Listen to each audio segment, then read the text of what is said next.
All right, in this next video, we're going to be going over some exercises to help begin strengthening the low back after an acute injury. So one of the first exercises that you're going to do is a bridge. So you'll have either a pillow, a towel, or a ball in between the knees. And you'll begin by placing the hands by your side, taking a deep inhale, and then on the exhale, beginning to lift the hips off the ground by pushing the legs into the ground, and then slowly working your way back down. So again, inhale. As you exhale, push the legs and the hands into the ground, squeezing and engaging the glutes, squeezing the legs together, and then coming down. So you can do this for either 5 to 10 repetitions and repeat for 2 to 3 sets. The next exercise is one of my favorites, is a dead bug. So we're going to modify the dead bug and we're going to use a ball where you're going to be pushing your hand and your knee into the ball on the same side while the opposite extremities are moving. So you'll begin by lying on your back, and you want to go ahead and use your hand and the knee to push. So as I'm doing this, I can start by just pushing both hands into the ball and my knee into the ball. That's going to create tension through my core, and then I'm going to start moving the opposite leg.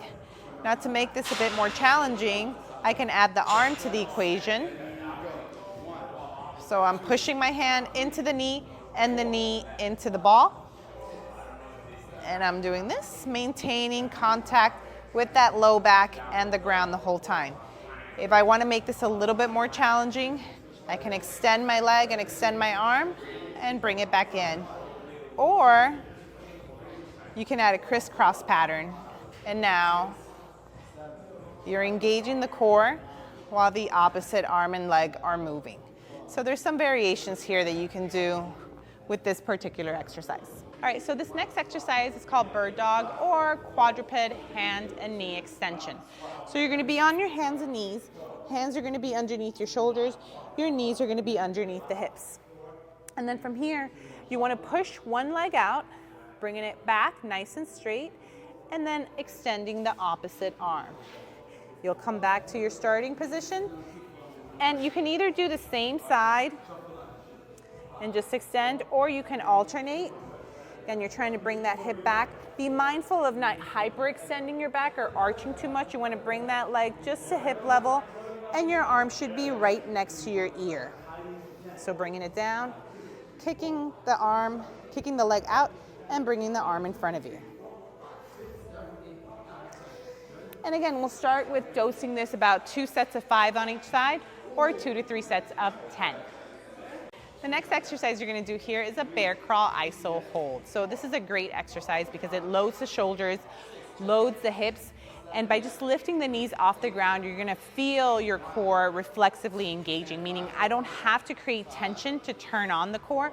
It naturally has to turn on in order for me to assume this position. So hands underneath your shoulders, knees about hip width apart. You're going to tuck those toes under, and then you'll lift your knees off the ground, maintaining this position and holding for a set of 10.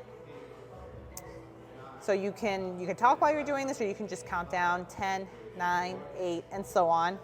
Hold for 10, and then bring that down to the ground. And you can repeat that 3 to 5 reps. All right, so the next exercise is going to be a sit to stand, meaning you're just going to go from a sitting position to a standing position. And a lot of times, what I typically see with patients that are coming in with low back pain is that they're either leaning or they're moving very gingerly. So you want to make sure that you're able to listen to your body and try to relax as much as you can, even though that discomfort is there. So let's go over this next exercise. So ideally, your feet are going to be about hip width apart, and you're going to hinge back, meaning you're going to push your pelvis back and try to do that symmetrically. So sometimes when we're in pain, we do a little bit of a shimmy, or we kind of shift away from the pain. Try to keep the weight even on both sides. So I'll show you a side profile, and then we'll shoot from the front. So your feet are going to be about hip width apart. You're going to drive that pelvis back and then have a seat. You can use your hands bringing your nose over your toes, leaning forward, and then pushing your legs into the ground and pushing to help you stand back up. So again, coming forward, sitting down, controlling that descent, and then nose over toes, standing up. As you feel better with this, then you can do it without hands, arms across your chest, push that pelvis back, have a seat, again, nose over toes, and stand up. All right, looking at it from the front, you want to keep your feet again about hip width apart, making sure that you're driving that pelvis back. Bring your hands back, have a seat, bringing that nose over your toes, leaning forward, and then stand up. So I encourage you to, when you come up, think about using your legs, and on the way up, pretend that you're on a leg press and you want to do this motion of pushing the legs straight into the ground.